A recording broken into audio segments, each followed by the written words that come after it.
Hi, I'm Keith, and today I'm going to demonstrate how to change your wheel in terms of you having a puncture.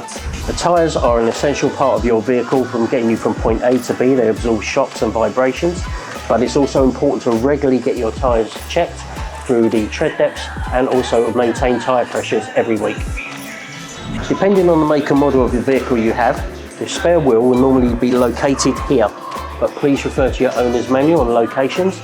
And also on this particular model, it has a space-saving wheel, which is different to a normal wheel. So again, please check your owner's manual.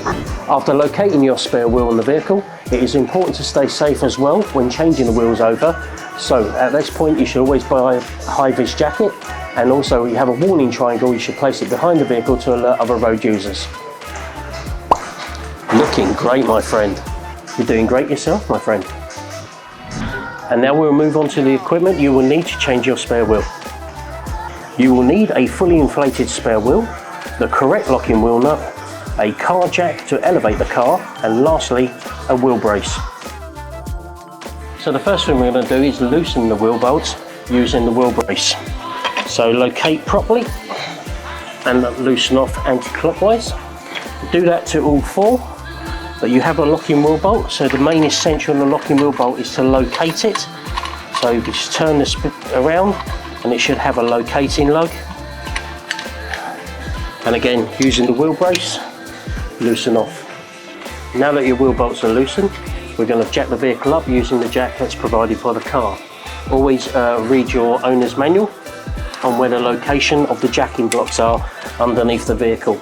Not only that, the jack is always fully closed, so always wind it clockwise open, so it gives you a little bit of room. Find a locating point and start winding the jack to the car to lift it.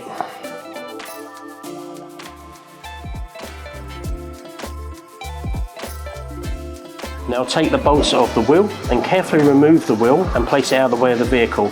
Best bet is if you have a gap under the front bumpers, just to slide it under there.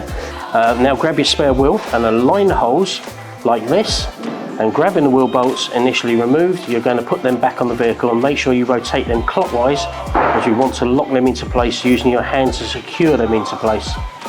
After your spare wheel is fitted and your wheel bolts are hand tightened, it's now time to release the jack and bring the vehicle back down, and you will turn this anti-clockwise as demonstrated. Once the vehicle is on ground level, take your bar and tighten down the wheel nuts as such, including the locking wheel key.